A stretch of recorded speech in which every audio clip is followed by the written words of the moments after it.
الحمد لله نحمده ونستعينه ونستغفره ونؤمن به ونتوكل عليه ونعوذ بالله من شرور أنفسنا ومن سيئات أعمالنا من يهده الله فلا مضل له ومن يضلل فلا هادي له ونشهد أن لا إله إلا الله ونشهد أن محمدا عبده ورسوله أما بعد فقد قال الله تبارك وتعالى في القرآن المجيد والفرقان الحميد أعوذ بالله من الشيطان الرجيم بسم الله الرحمن الرحيم ويضع عنهم إصرهم والأغلال التي كانت عليهم فالذين آمنوا به وعزروه ونصروه واتبعوا النور الذي أنزل معه أولئك هم المفلحون.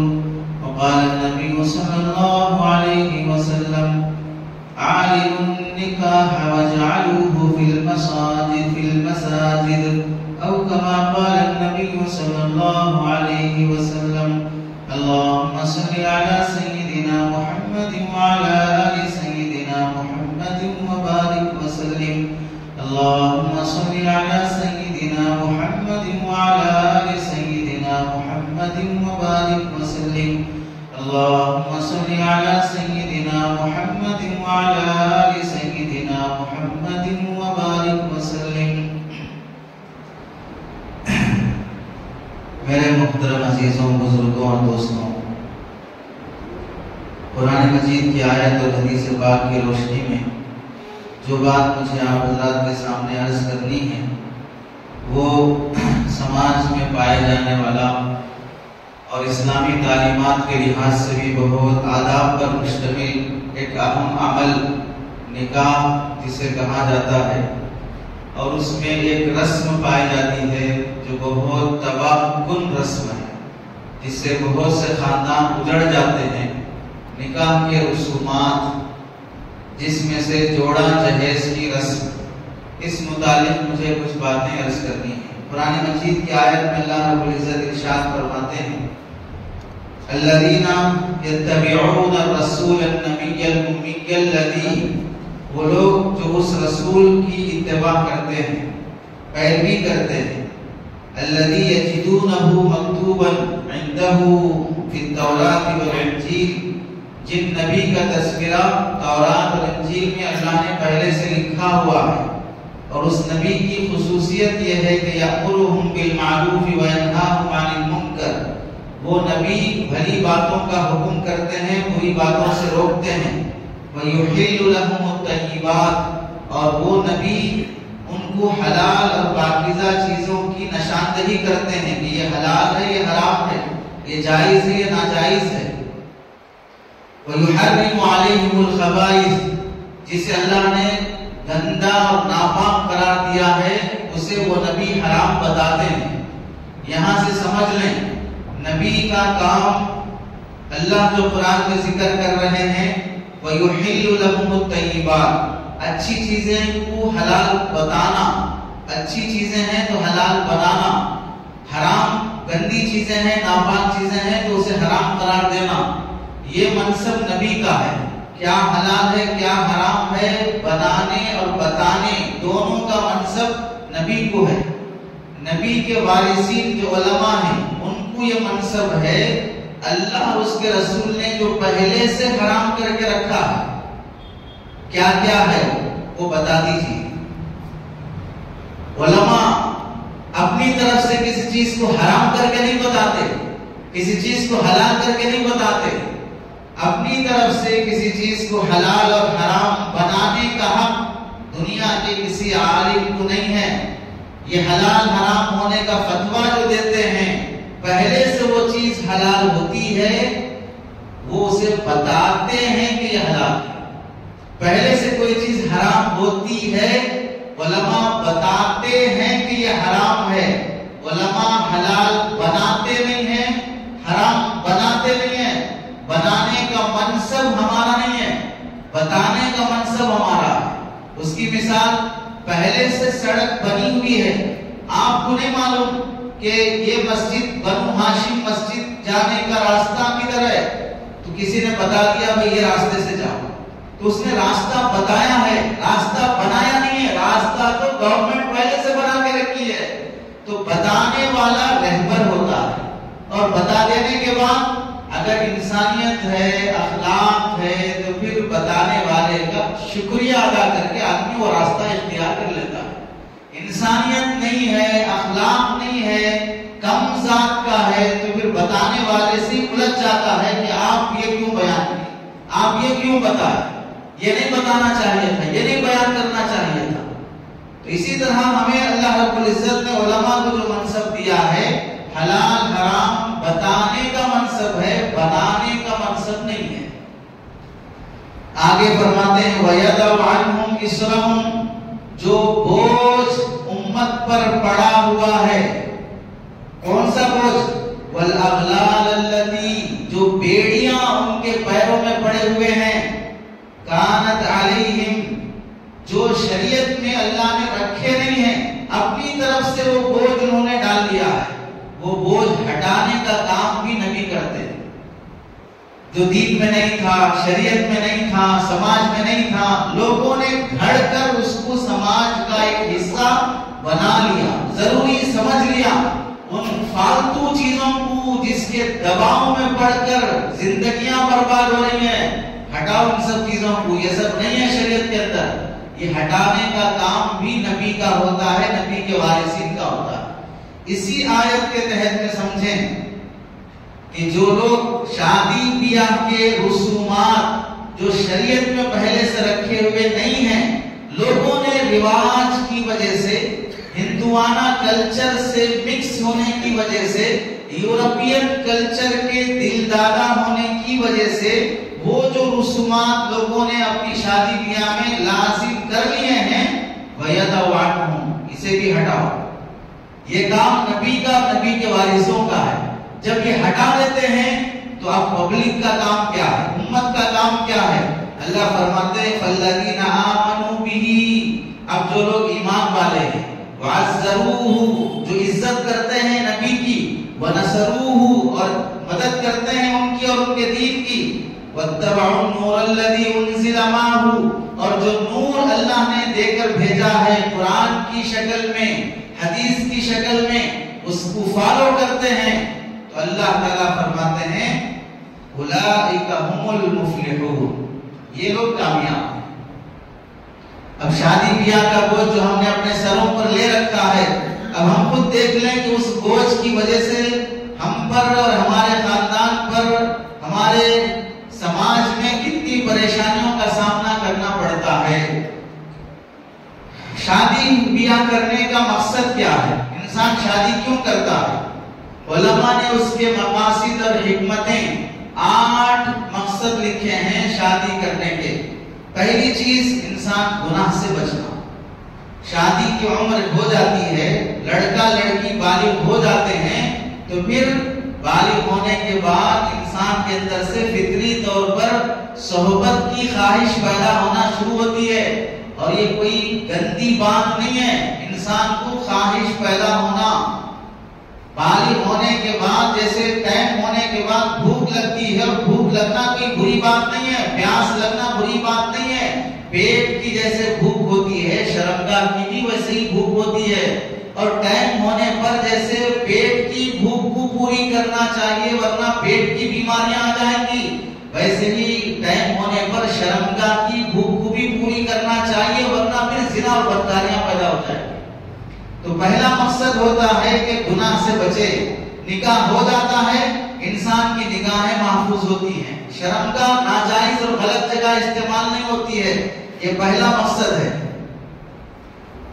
اسی لیے اللہ کے نبی علیہ السلام نے حضرت علی رضی اللہ تعالیٰ عنہ سے فرمایا تھا، نماز کا وقت ہو جائے فوراً ادا کرو، جنازہ تیار ہو جائے فوراً پڑھ لو، اور لڑکی رشتے کے قابل ہو جائے تو نکاح کر دو۔ اگر لڑکی کو مناسب رشتہ مل گیا پھر بھی تم نے وقت پر نکاح نہیں کیا، اور اس کے بعد وہ لڑکا یا لڑکی گندی حرکتوں میں مبتلا ہو گئے، تو پھر ان کو جو گناہ ہوگا اس وبال میں ماں باپ بھی مبتلا ہو جائیں۔ اسی واسطے لڑکے لڑکیاں جب غلط قدم اٹھا کر کسی غیر لڑکے کے ساتھ، کسی غیر مسلم کے ساتھ بھاگ جاتی ہیں تو صرف لڑکی کی عزت نہیں جاتی ہے، ماں باپ کی بھی عزت جاتی ہے۔ کوئی بھائی کوئی باپ یہ نہیں کہہ سکتا میں بھاگا کیا، میری بیٹی بھاگی ہے، اس کو برا بھلا کہو، مجھے کیوں برا بھلا کہتے ہو؟ کسی باپ کو یہ کہنے کی طاقت نہیں ہوتی ہے۔ بیٹی بھاگے گی باپ کی عزت جائے گی، بہن بھاگے گی بھائی کی عزت جائے گی۔ اسی واسطے کہا گیا تھا وقت ہونے پر اس کا نکاح کر، گناہ سے بچ جائے گی۔ تم نے دیر کیا اب وہ گناہ میں مبتلا ہو گئی۔ اور تو اور یہ مقصد نہیں سمجھنے کی وجہ سے بہت سے لوگ شادی ہوتی ہی اس واسطے ہے کہ ہم دوسری عورتوں سے اپنے آپ کو بچا لیں، لیکن افسوس یہ ہے شادی ہو گئی، بیوی موجود ہے، اس کے باوجود بھی غیر عورتوں سے تعلق رکھنے کا رواج نارمل چلتا۔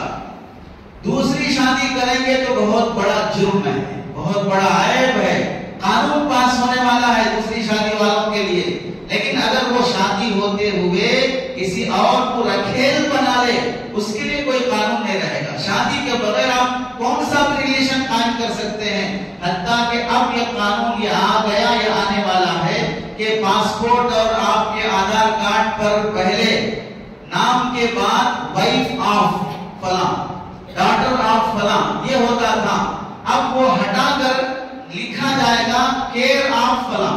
بس آپ کسی کی بیوی ہوں گے، کسی کی بیٹی ہوں گے، کچھ بھی ہوں گے، وہ رشتہ ظاہر کرنے کی ضرورت نہیں ہے، صرف یہاں پر نام لکھنے کے بعد نام کے بعد کیئر آف فلاں، آپ فلاں کے ساتھ رہتے ہیں، وہ ساتھ رہنا جائز ہے ناجائز ہے اس سے ہمیں کوئی سمبند نہیں ہے۔ جس طرح شادی بیاہ کرنا یہ قانون ہے، ریلیشن شپ میں رہنا بھی ایک قانون ہے، مرضی سے آپ رہ سکتے ہیں۔ اب آپ دیکھیں جس قانون کے تحت میں ہم ٹیکنالوجی بڑھتی جا رہی ہے، آدمی کی عقل جتنی سرکار نبی صلی اللہ علیہ وسلم اور اللہ کے نبی علیہ السلام کی تعلیمات سے دور ہوتی جائے گی اتنا ہی انسان حیوان اور جانور بنتا جائے گا۔ مرضی سے اگر آپ شادی سے پہلے کتنے بھی تعلقات رکھ لو کوئی مسئلہ نہیں، زبردستی سے آپ اگر شادی کے بعد اپنی بیوی سے بھی صحبت کریں گے اور بیوی آپ کے خلاف کیس کرے گی تو بھی آپ کو جیل جانا پڑے گا۔ مسئلہ شادی اور غیر شادی ہونے کا نہیں ہے، مسئلہ زبردستی اور مرضی سے ہونے کا۔ مرضی سے ہوا تو کسی سے بھی ہو سکتا ہے، زبردستی سے ہوا تو بیوی سے بھی نہیں ہو سکتا۔ حتیٰ کہ اگر بیوی ہوتے ہوئے شوہر ہوتے ہوئے بیوی اپنی مرضی سے کسی اور سے کانٹیکٹ رکھ لے، شوہر کو اف کہنے کا حق حاصل نہیں ہوگا، کیونکہ مرضی سے ہے۔ ہر انسان کو یہاں پر آزادی حاصل ہے۔ یہ آزادی پر بل پاس کرنے کی ضرورت کیا پڑی؟ اللہ کے بندوں ایسی آزادی سے تو جانور پہلے سے جی رہے ہیں، ایسی حیوانیت کے ساتھ تو جنگل کے درندے پہلے سے جی رہے ہیں۔ آپ نے کبھی دیکھا کسی مرغی کو اپنے مرغے کو چھوڑ کر کسی اور مرغے کے پاس جانا ہو تو اس کی اجازت لے کے جاتی ہے؟ کسی بکری کو اپنے بکرے سے چھوڑ کر کسی اور بکرے کے پاس جانا چاہے تو اجازت لے کے جاتی ہے؟ ویسی آزادی تو جانور پہلے سے جی رہے ہیں، اب تم کون سی ٹیکنالوجی میں اس آزادی کا قانون بنانے چلے ہو؟ اسی کو اللہ نے فرمایا اولئک کالانعام بل هم اضل، یہ تو اتنا آگے بڑھ رہے ہیں کہ جانور بننے میں فخر محسوس کر رہے ہیں، بلکہ جانور سے بھی گھٹیا ہوا ہے۔ دوسرا مقصد ہے نیکی میں معاونت، شادی کے بعد میاں بیوی ایک دوسرے کی ہیلپ کرنا دین میں، نیک بننے میں۔ اسی لیے حدیث میں فرمایا النکاح نصف الایمان، نکاح آدھا ایمان ہے۔ گناہوں میں سے جتنے گناہ ہیں ان گناہوں کا تعلق ایک آنکھ سے دوسرا شرمگاہ سے، یہ آدھے گناہ انسان سے اسی سے ہوتے ہیں۔ نکاح کی وجہ سے انسان بد نظری سے بھی بچ جاتا ہے۔ بھائی جب تمہارے سامنے تمہارا ٹیفن باکس رکھا ہوا ہے دوسرے کی ٹیفن میں کیوں جھانک رہے ہو؟ جو تمہارے ٹیفن میں کھاؤ ہوا وہ بھی غذا ہے، یہ بھی غذا ہے۔ اسی کو اللہ کے نبی نے فرمایا جو لوگ بد نظری کرتے ہیں اس عورت کے اندر بھی وہی سامان ہے جو تمہاری بیوی کے اندر ہے۔ وہاں کوئی سونے چاندی کا لگا ہوا نہیں ہے کہ تم اپنی بیوی کو چھوڑ کر کسی اور کی طرف نگاہ بڑھاتے جا رہے ہو۔ تیسرا مقصد ہے عزت ملنا۔ شادی سے پہلے انسان کی وہ حیثیت نہیں ہوتی جو شادی کے بعد ہوتی ہے۔ اسی لیے کنوارے لڑکوں اور کنوارے لڑکیوں کو بہت سی ایسی میٹنگوں میں آنے کی اجازت نہیں ہوتی جہاں شادی شدہ لڑکیوں عورتوں کو آنے کی اجازت ہوتی۔ اگر آ کے بیٹھے بھی تو جا کے گھر میں جا کے بیٹھو، کیوں؟ یہ شادی شدہ لوگوں کی محفل ہے، تم یہ بات شریعت میں بھی دیکھیں اللہ کے نبی نے فرمایا مسکین مسکین مسکین من لیس لہ زوجۃ، بہت غریب ہے وہ آدمی کون جس کی بیوی نہیں ہے. مسکینۃ مسکینۃ مسکینۃ من لیست لہا زوج، وہ جس کا کوئی شوہر نہیں ہے، بہت غریب عورت ہے. مال کے لحاظ سے چاہے کتنی مالدار کیوں نہ ہو، لیکن شریعت کہتے ہیں کہ تم ابھی غریب ہو.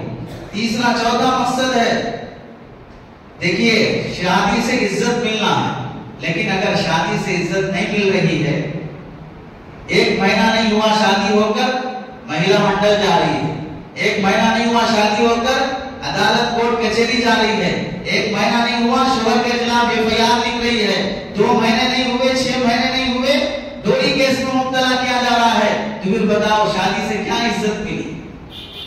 عزت ملنے کے لیے آدمی ایسی جگہوں پر جائے جہاں اسے عزت ملتی ہو، ایسی جگہ جانے سے رکے جہاں عزت چلی جاتی ہو. تو معلوم ہوا رشتہ ایسی جگہ پہ کرو جہاں تمہاری عزت رہے، اور جہاں جانے کے بعد تمہاری کوئی حیثیت نہیں رہتی. نوجوانوں کو خواہش ہوتی ہے کہ ہمارے سے ہائی لیول کی مالدار لڑکی سے نکاح کرنا.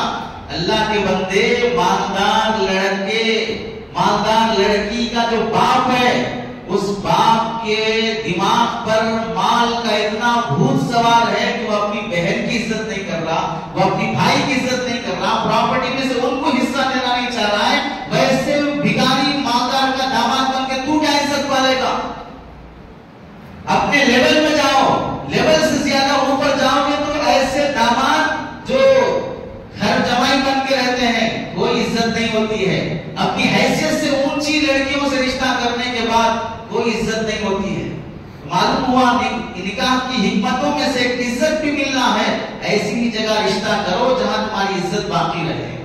چوتھی بات، نکاح کا مقصد ہے محبت اور مودت. جوان ہونے کے بعد ہر انسان کے اندر خود بخود یہ خواہش پیدا ہوتی ہے کوئی اسے چاہنے والا ہو، پیار کرنے والا ہو، اس کی تعریف کرنے والا ہو. جیسے بچہ ہے، ماں باپ اسے پیار کرتے ہیں، دوست ماں باپ میں اسے محبت ملتی ہے.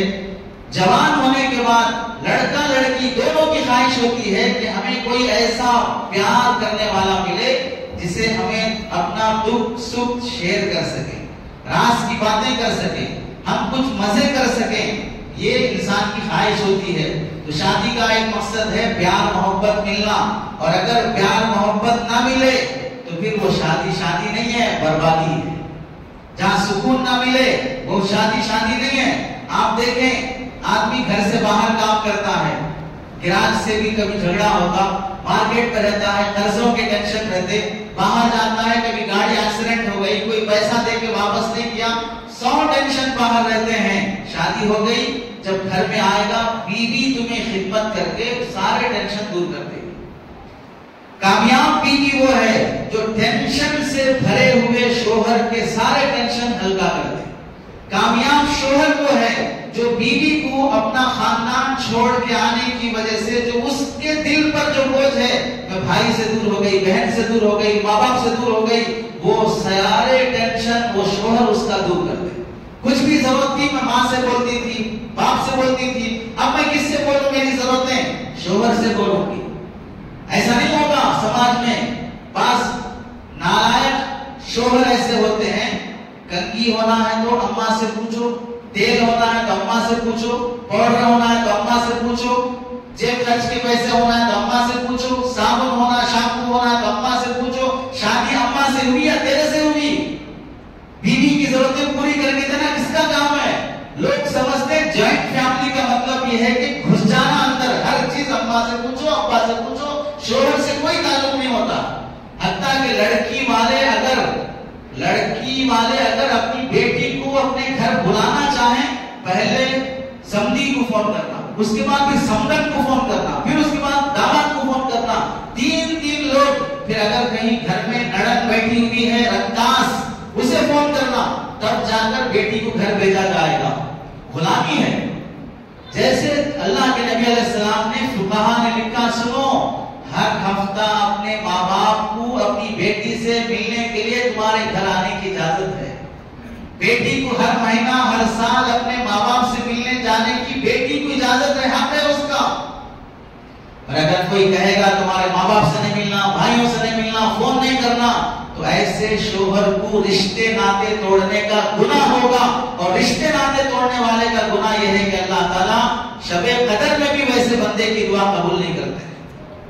اور لوگ سمجھتے ہیں کہ میں بہت شیر بن کے رہتا ہوں. ظالم اپنے کو شیر نہ سمجھے. اور نکاح کرنے کا ایک مقصد یہ ہے، جیسے ابھی کہا محبت اور مودت. حضرت عائشہ فرماتی ہیں اللہ کے نبی علیہ السلام جب گھر میں تشریف لاتے تھے مسکراتے ہوئے آتے. نبی کے آنے پر 9 بیویاں ہیں، کسی بیوی کو اللہ کے نبی علیہ السلام سے کوئی شکایت نہیں. 9 کی 9 بیویوں. کیوں؟ شوہر اتنا اچھا رہتا، جاتے ہیں تو مسکراتے ہوئے، آتے ہیں تو مسکراتے ہوئے. ہمارے زمانے میں ایک بات مشہور ہے، ایک بیوی کو سنبھالنا ہی مشکل ہے، اور کہاں سے کر سکتے. کیوں مشکل ہے؟ تم صحیح انسان نہیں ہو، اس واسطے مشکل ہو رہا ہے. اور جو صحیح انسان بن گیا اسے ایک نہیں 4 سنبھالنا بھی آسان ہوگا. آج جتنے رسومات نکاح میں ہو رہے ہیں، بینڈ باجا، ڈی جے، جوڑا جہیز، بھاری فنکشن ہال، بھاری رسومات، سب کیوں کر رہے ہیں؟ اس واسطے کر رہے ہیں کہ ایک ٹائم کرتے ہوئے شادی اچھا کریں گے، ایک ٹائم ہوتی شادی اچھا کریں گے. ایسے لوگوں سے ہم کہنا چاہتے ہیں اپنی مردانگی بڑھاؤ اور سوچو. شریعت ایک ٹائم پہ تم کو روک کے نہیں رکھی ہے، 4 ٹائم کر سکتے ہو. اور اگر سمجھے ہو کہ ایک ہی نہیں ہو رہی ہے تو ایک ٹائم ہونے والی نیکی کو رسومات کے حوالے کر کے کیوں اللہ کی لعنت کے گرفتار ہوتے ہو؟ ایک ہی بار جب ہو رہا ہے تو اچھا کرو نا. یہ 5 وقت کی نماز تو نہیں ہے دن کی، کیونکہ فجر کی نماز اگر میں الٹی سیدھی پڑھ لیا ظہر کی اچھی پڑھ لوں گا، ظہر کی اگر الٹی سیدھی پڑھ لیا عصر کی پڑھ لوں گا. اس میں تو چانس ہے کوئی نہ کوئی نماز ہم سدھار لے سکتے ہیں. لیکن نکاح ایک ہی ٹائم ہوتا ہے اور وہ بھی غلط ہو گیا، زندگی میں کبھی نہیں سدھر سکتا. تو پھر ایک بار ہوتا ہے تو اچھا کرو. علماء نے لکھا ہے کہ نکاح جب ایک بار ہوتا ہے، چپراسی کو دعوت دیتا، اپنے غیر مسلم دوستوں کو دعوت دیتا، اپنے پڑوسیوں کو دعوت دیتا، جن سے رشتے ناطے ٹوٹے ہوئے تھے، اب آخری شادی ہے ہمارے خاندان کی، اب تو جا کے مل لیں گے، بلا لیں گے، ان کو بلا لیتا، جھاڑو مارنے والوں کو بلا لیتا. سب کو خوش کرنے کے لیے بہنوں کو، رشتے داروں کو جوڑا، کپڑے، ہدیہ رکھتا ہے. دور سے آنے کے لیے بس بک کرتا ہے اور بہترین کھانے کا انتظام کرتا ہے تاکہ سب خوش ہو کے جائیں. لیکن اگر اس شادی میں ناراض اگر کسی کو کرتا ہے، ایک بزرگ نے فرمایا وہ اللہ اور اس کے رسول کو ناراض کرتا ہے. اور زبان حال سے یہ کہتا ہے کہ ہماری شادی میں ہر ایک کو آنے کی اجازت رہے گی، لیکن اگر نہیں ہے کسی کو میری شادی میں آنے کی اجازت تو اللہ اور اس کے رسول کو آنے کی اجازت نہیں. ان کی تعلیمات نہیں آئیں گی، ان کے احکامات نہیں آئیں گے. اپنی مرضی سے شادی کروں گا. ایسا مسلمان، اور آپ سمجھیں مسلمان دیندار، داڑھی والا، کرتے پائجامے والا، وقت لگانے والا، اہل علم سے تعلق رکھنے والا، سارے دینداروں کی دینداری 2 موقعوں پر بے دینی میں بدل جاتی ہے. ایک نکاح، دوسرا میراث. ایک نکاح، دوسرا میراث. کیوں؟ گھر کا ماحول نہیں بنایا، بیوی نہیں بنی، دادی نہیں بنی، نانی نہیں بنی.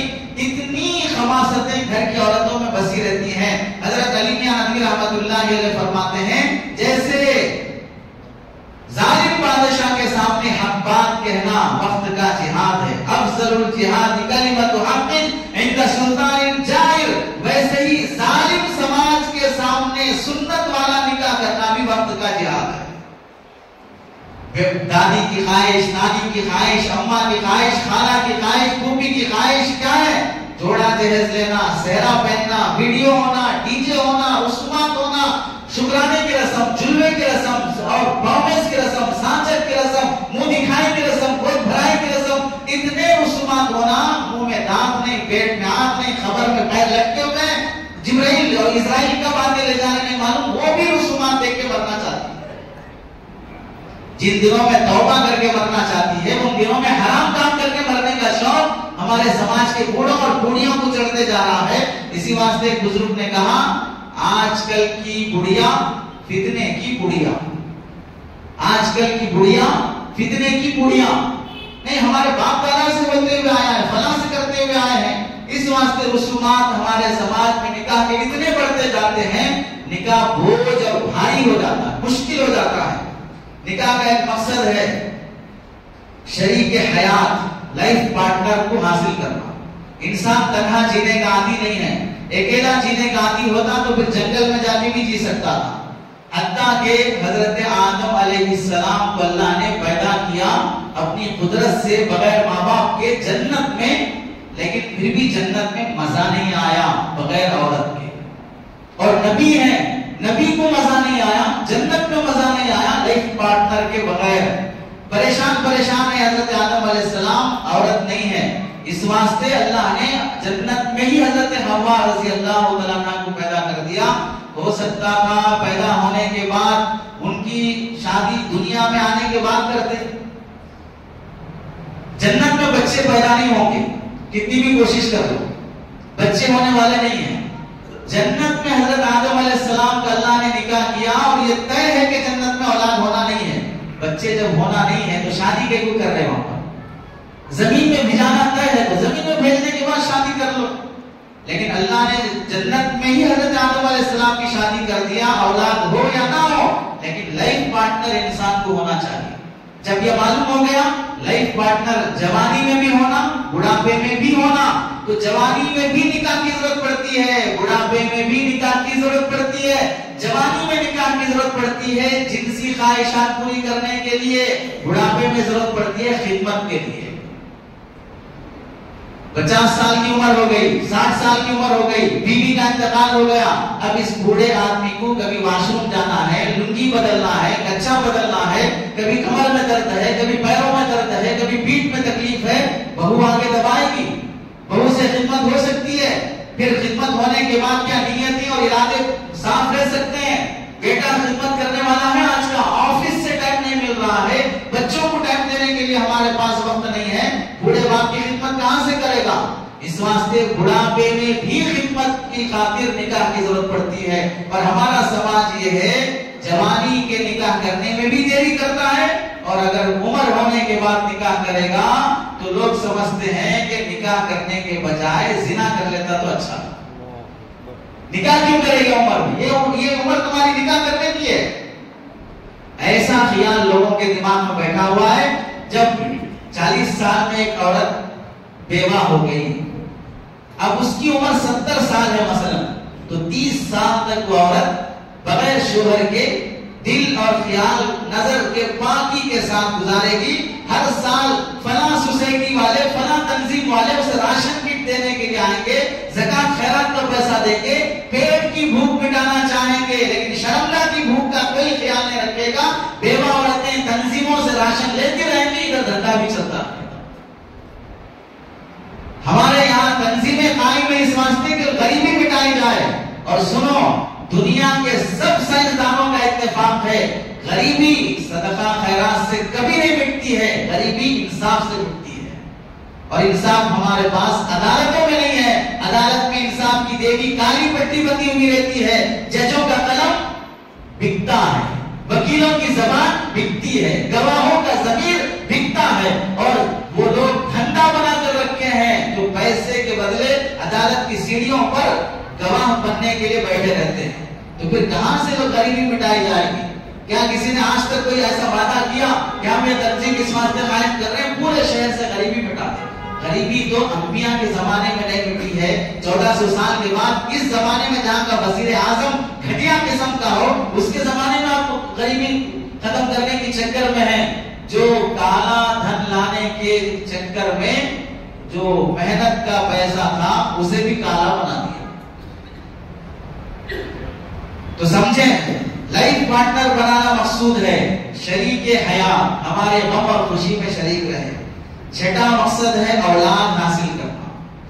یہ اصل مقصد ہے، نسل بڑھنا انسان کی، اور نسل بڑھانے کی خواہش انبیاء میں بھی ہوتی ہے. حضرت زکریا علیہ السلام نے دعا مانگی تھی، ہنالک دعا زکریا ربہ، اے اللہ مجھے اولاد دے دے. حضرت ابراہیم علیہ السلام نے دعا مانگی تھی اولاد کے لیے، اے اللہ مجھے اولاد دے دے. اولاد کی تمنا انبیاء کی خواہش ہوتی ہے. اولاد کی تمنا انسان نہیں، جانوروں کی بھی خواہش ہوتی ہے کہ انہیں بچے ہوں. تبھی تو انڈے دینے والی مرغی خود بخود کڑک کو آتی ہے اور انڈوں پہ جا کے بیٹھتی ہے. آپ اسے مار مار کے بگاؤ، پانی میں ڈباؤ، ناک میں کچھ پن دھونسو، تو بھی اس کا کڑک جانے میں بہت دیر لگتا ہے، کیونکہ وہ بھی چاہتی ہے کہ اس کے بھی بچے ہوں. اولاد اللہ نے پیدا کرنے کی، نسل بڑھانے کے سلسلے مختلف رکھے ہیں. پھل درختوں میں درختوں کی نسل بڑھنا ہے، بیج لے لو، زمین میں گاڑ دو، اس درخت کی نسل اور درخت کی نسل اور بڑھتی جائے گی، حتیٰ کہ بعض درختوں کو گاڑنے کی بھی ضرورت نہیں ہے، خود بخود پیدا ہو جائیں گے. اگر کہیں کھا کر بیج پھینک دیا وہاں سے بھی نسل پیدا ہو جائے گی. یہ اللہ نے قدرتی نظام رکھا ہے. جھاڑوں میں کبھی شادی کرانے کی ضرورت نہیں پڑتی ہے. یہ جھاڑ کو وہ جھاڑ کو لے آ کے ڈوری باندھ کر، ہار پہنا کر، قاضی صاحب نکاح پڑھا کر قبول کیا بول کر جھاڑوں کی شادی کریں. جانوروں میں اللہ تعالیٰ نے نسل بڑھانے کا سسٹم رکھا ہے نر اور مادہ کے ملنے سے، لیکن وہاں نکاح کا سسٹم نہیں رکھا. اسی واسطے آپ نے کبھی سنا نہیں ہوگا کہ آج فلاں جگہ پر گھوڑوں کی اور گھوڑیوں کی شادی ہو رہی ہے، فنکشن ہال بک ہوا ہے، قاضی صاحب نکاح پڑھانے جا رہے ہیں، گھوڑا اور گھوڑی کی منگنی ہو رہی ہے. جانوروں میں کسی کا نکاح نہیں ہوتا. انسانوں میں اللہ نے جو نسل بڑھانے کا سلسلہ رکھا ہے وہ نکاح کے ذریعے سے رکھا ہے. چاہے کون سے بھی مذہب کے ہوں، دنیا جب سے شروع ہوئی ہے اس وقت سے لے کر اب تک بھی نسل بڑھانے کے لیے دنیا نے نکاح کو ہی اختیار کیا ہے. لیو ان ریلیشن شپ سے کوئی بھی اولاد پیدا کرنا نہیں چاہتا. نکاح کے بغیر ہم صرف ایسے تعلقات بڑھا کر رہیں گے. کیوں کریں گے؟ انٹرٹینمنٹ کے واسطے، انجوائے کرنے کے واسطے، لائف خوش دینے کے واسطے، اولاد کے واسطے نہیں. اولاد کے واسطے لیو ان ریلیشن شپ نہیں رہے گا. اسی واسطے کتنے لوگ ہیں جو بوائے فرینڈ بناتے ہیں، گرل فرینڈ بناتے ہیں، ڈیٹنگ پہ جاتے ہیں، آؤٹنگ پہ جاتے ہیں، مزے کرتے ہیں، لیکن جب کہیں گے کہ بھئی شادی کر لو، بچے ہوں گے، نہیں، شادی نہیں ہو سکتی. مزے کر لیں گے لیکن شادی نہیں ہو سکتی. ایکس بوائے فرینڈ بھی ہوگا، ایکس گرل فرینڈ بھی ہوگی، اور ایک ایک نہیں، دو دو چار چار بھی ہوں گے. یہ سب کریں گے لیکن بچے نہیں ہو سکتے. کیا معلوم ہوا؟ تعلقات کا مقصد نسل بڑھانا نہیں ہے. تعلقات کا مقصد بے حیائی اور عیاشی کرنا ہے. اور اللہ نے نکاح کو ذریعہ بنایا ہے اس کے ذریعے سے نسل بڑھائی جائے. ایک مقصد ہے نسل بڑھانا. جب اس کا مقصد ہے تو پھر کتنے بے وقوف ہیں وہ لوگ جو نکاح کرنے کے بعد ہم دو ہمارے دو، اس سے زیادہ نہیں. یہ بھی ایک گاڑی کے دو بیل، ان سے بھی دو بیل پیدا ہوں گے، بس نسل زیادہ نہیں بڑھے گی. اور اللہ کے نبی علیہ السلام کے حدیث سے بات ثابت ہے، جس گھر میں بچے زیادہ ہوتے ہیں اللہ تعالیٰ اس گھر میں برکت زیادہ دیتے ہیں. جیسے جیسے بچہ پیدا ہوتے جائیں گے اللہ تعالیٰ روزی بڑھاتے جائیں گے. جیسے جیسے گھٹتی جائے گی اولاد، روزی کم ہوتی جائے گی. آپ دیکھ لیجئے شادی ہونے کے بعد، شادی ہونے کے ٹائم پہ میں شادی کر لیا تو بیوی کو خرچہ کیسے دینا، علاج کیسے کرانا، ڈیلیوری کا خرچہ کیسے، 4 بچوں کی اسکول کی فیس کیسے بھرنا، یہ سب کیلکولیٹ کر لے کے 2 بچوں کو ڈیلیوری، ان کا اسکول کا خرچہ، جوتے چپل کا، بیماری کا خرچہ، پورا 25 لاکھ روپے ہوتا ہے. یہ اکاؤنٹ میں رکھ لے کے آگے شادی کرتا ہے کوئی شخص. خالی ہاتھ ہوتا ہے شادی کے ٹائم. لیکن جیسے جیسے اولاد ہوتی جاتی ہے اللہ تعالیٰ برکت اتنی دیتے جاتے ہیں. آپ میں سے کتنے لوگ ہوں گے جو آج تک سعودیہ، امریکہ، یو ایس، گلف کوئی نہیں دیکھا ہوگا. گاؤں میں کھیت مڑائی امرئی میں کام کرتے ہوئے 8 بچوں کو پال کر نکاح کیا. باہر جانے کی ضرورت ہی نہیں پڑی ہے. ویسی برکت اللہ نے دی ہے. اور آج حال یہ ہے کہ پورے 4 کے 4 باہر لوٹ رہے ہیں، پھر بھی یہاں کے قرضے ختم نہیں ہو رہے، پھر بھی یہاں سکون نہیں مل رہا. تو اولاد بڑھانا مقصد ہے. اسی واسطے اللہ کے نبی نے فرمایا کل قیامت کے دن میں فخر کروں گا اپنی ان امت پر جس کے بچے زیادہ ہوتے ہیں، ان کی وجہ سے نبی کو فخر حاصل ہوگا. اور 7واں مقصد ہے پرسکون زندگی جینا. شادی اس واسطے کرتا ہے کہ آدمی سکون سے جیے. بیوی گھر کو عربی میں بولتے ہیں مسکن، سکون سے رہنے کی جگہ. ٹینشن کی جگہ کو گھر نہیں بولتے، سکون کی جگہ کو گھر بولتے ہیں. تو شادی اس واسطے ہوتی ہے کہ آدمی سکون سے زندگی گزار سکے. سکون سے زندگی گزارنے کے لیے آدمی کی نیت بھی ہونا چاہیے کہ میں سکون سے جیوں. نیت سکون سے جینے کی نہیں ہے، کمانے کی ہے، بڑھانے کی ہے. تو پھر اس گھر میں کبھی سکون نہیں آئے گا. اور آج دیکھ لیں کتنے لوگ ہیں جو شادی کے بعد سکون سے جی رہے ہیں. بیوی سے کوئی پریشانی نہیں، اولاد سے کوئی پریشانی نہیں. امام رازی رحمت اللہ علیہ نے لکھا ہے کہ ہمارے دوستوں کی محفل بیٹھی بڑھاپے کی عمر میں آپس میں تذکرہ چلا، تمہارے گھر کے بارے میں کچھ بولو، تمہارے گھر کے بارے میں کچھ بولو۔ ہوتے ہوتے ایک صاحب نے کہا میں اپنی بیوی سے نکاح ہونے کے بعد پورے 30 سال ہو گئے، 30 سال سے لے کر اب تک میرا اور میری بیوی کا کبھی کوئی جھگڑا نہیں ہوا، 30 سال سے لے کر اب تک۔ سب کو بہت تعجب ہوا، 30 سال سے کوئی جھگڑا نہیں ہوا، نہیں کوئی جھگڑا نہیں ہوا، یہ تو کرامت ہے۔ یہاں تو شادی ہو کے 6 مہینے نہیں ہوتا خلا طلاق کے مسئلے شروع ہو جاتے، ساس بہو کے مسئلے شروع ہو جاتے، لاکھوں روپے دے کر خرچ کر کے شادی کیا لیکن 3-6 مہینے میں خلا طلاق ہو گئی، 30 سال تک کوئی جھگڑا نہیں ہوا۔ انہوں نے کہا جب پہلی رات میں اپنی بیوی کے پاس گیا تو بیگم کی تربیت، بیٹیوں کی تربیت ایسی ہوئی تھی کہ وہ بیگم نے مجھ سے کہا میرا خاندان الگ تمہارا خاندان الگ، میرا مزاج الگ تمہارا مزاج الگ، دونوں ایک دوسرے کے لیے اجنبی ہیں، آج ہماری زندگی کی شروعات ہے، میں آپ سے درخواست کرتی ہوں کہ آپ کی پسند کیا ہے، آپ کو ناپسند کیا ہے، فہرست بنا کر دے دو اور میں وعدہ کرتی ہوں موت تک آپ کی پسند کے مطابق زندگی گزاروں گی، جو ناپسند ہے وہ کبھی نہیں کروں گی، وہ رات کی اور آج کا دن ہے، کبھی اس نے میری ناپسند کے پسند کے خلاف نہیں کی۔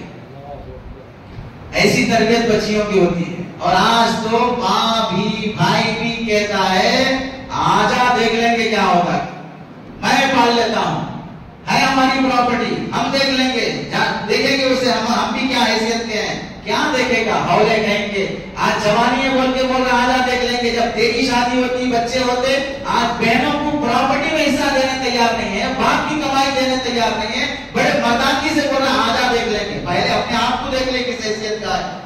خاندان بلانے کے لیے بیٹھی ہیں عورتیں، کہیں تو بچی ایجوکیٹڈ ہے، لڑکی پڑھی لکھی ہے، اگر جاب کو جائے گی تو 50-60 ہزار روپے اسے سیلری آئے گی، ماں بھی چاہتی ہے کہ اس کا رشتہ ٹوٹ کر گھر آ کے بیٹھے تاکہ وہ سیلری سے کھاتی بیٹھے، شوہر کا کھا کے اسے قبر میں پہنچا دیا، پھر بھی بھینس کو سکون نہیں ملا، بیٹیوں کا کھانے کے لیے رشتے توڑانے بیٹھی ہے۔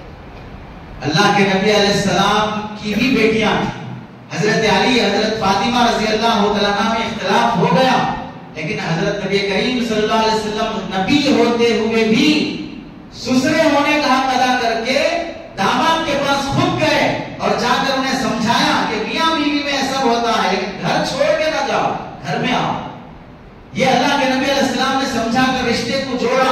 حضرت ابو درداء رضی اللہ عنہ کی جب شادی ہوئی، پہلی رات جب اپنی بیوی کے پاس آئے، کہنے لگے دیکھو تم بھی انسان ہو میں بھی انسان ہوں، تم سے بھی غلطی ہوتی ہے مجھ سے بھی غلطی ہوتی ہے، آج کے بعد سے اگر تم سے غلطی ہوگی میں تمہیں منا لوں گا، میں معافی مانگ لوں گا، تم سے غلطی ہو جائے تو مجھ سے معافی مانگ کر تم مجھے منا لینا، رسنے اور نخرے دکھانے کی چکر ایک طرفہ نہیں ہونا، دو طرف سے بھی ہوگا، تم رسو گی میں مناؤں گا، میں رسوں گا تم مناؤ گی، ایسا نہیں ہونا کہ ہر تھوڑے دن کو اس کے اماں کے گھر چلی جا رہی ہے، پھر فون کر کے بلانا پڑ رہا ہے، ہر دن اس کے کھانا نہیں پکا رہی ہے، ہر دن اس کے بیڈ چھوڑ کے پلنگ چھوڑ کے وہاں چٹائی بٹھا کے سو رہی ہے، یہ نخرے نہیں چلیں گے۔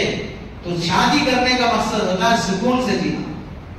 تربیت نہیں ہوئی، شوہر گھر آیا، تمہاری اماں ایسا بولی، تمہاری بہن ایسا بولی، تمہارا بھائی ایسا بولا، تمہارے بابا ایسا بولے، صبح سے لے کر شام تک جو چلا رہتا ہے، دروازہ بند ہونے کے بعد 2 گھنٹے پورا نیوز چینل چلتا ہے، یہ بھی نیوز چلتا ہے پورا، 2 گھنٹے میں دماغ خراب ہو جاتا ہے روز۔ اس واسطے نوجوان شادی کے بعد سگریٹ لے کے کھٹوں پہ بیٹھے رہتے، چبوتروں پہ بیٹھے رہتے، ٹینشن پہ گھر کو گئے تو تھوڑا یہاں تو دوستوں کے ساتھ بیٹھیں گے، موبائل دیکھ لیتے رہتے، دیر سے آنا چاہتے، بات کرنا نہیں چاہتے، کیوں؟ لڑکیاں آنے کے بعد نیوز چینل بنی ہوئی ہیں، جو بھی ہوا فوراً پوری ایمانداری کے ساتھ سنا دیتے ہیں، شوہر کو کتنی تکلیف ہوگی، باہر کے کتنے ٹینشن ہیں، اس سے کوئی سروکار نہیں ہے۔ تو سکون کے لیے تربیت ضروری ہے۔ ہمارے سماج میں دیکھ لیں، لڑکیوں کی لڑکوں کی شادی کر رہے ہیں، 25 سال کی عمر ہے شادی ہو گئی، 20 سال کی عمر ہے شادی کر رہے ہیں، بھئی کہیں کو شادی کر رہے ہیں، بچے کی عمر ہو گئی تو شادی کر دینا ہے۔ شادی کسے بولتے ہیں سمجھایا ہے، شادی کے مقاصد بتایا ہے، کیوں کرتے بتایا، سائیکل دلانے کے لیے بچے کو چلانے کے لیے پیچھے گیئر پکڑ کر چلتا ہے کہیں گر نہ جائے، سائیکل سیکھ لینے کے بعد بائک دینے کے لیے فوراً نہیں دیتا، بھائی پکڑنے کی ضرورت نہیں، بیگ سنبھالنے کی ضرورت ہے. سنبھالنے کی طاقت جب تک نہیں آتی بیٹے کو بیگ نہیں دی جاتی ہے. لیکن زندگی بھر جینے کے لیے لڑکی اٹھا کے دے رہا ہے، ادھر لڑکا اٹھا کے دے رہا ہے. نہ لڑکے کو معلوم شادی کیا ہے، نہ لڑکی کو معلوم شادی کیا ہے. کس ماں اور کس باپ نے بتایا ہے شوہر کے حقوق کیا ہوتے ہیں، بیوی کے حقوق کیا ہوتے ہیں، شادی کے بعد کیسا رہنا ہے. کون سے ہمارے سماج میں ٹیوشن چل رہے ہیں، کلاسز چل رہے ہیں جہاں پر ہم، میری بیٹی جوان ہو گئی، بیٹا جوان ہو گیا، میں شرماتا ہوں اپنی بیٹی کو بتانے کے لیے شادی کے بعد کی زندگی. مولوی صاحب کے پاس جاؤں، ان کی بیوی کے ذریعے سے میری بچی کو سمجھاؤں شادی کی بعد کی زندگی کیا ہوتی ہے. نہیں سکھانے اور تربیت نہیں کرنے کی وجہ سے خدا، طلاق، کورٹ کچہری، جھگڑے سب ہر گھر میں ہر گاؤں میں چلتے رہتے ہیں، کیونکہ سکھایا نہیں. جب گاڑی سکھائے بغیر دے گا تو ٹکر تو ہونا طے ہے، ایکسیڈنٹ تو ہونا طے ہے. ایسی شادی سکھائے بغیر شادی کرے گا تو لام والا ایکسیڈنٹ ہونا طے ہے.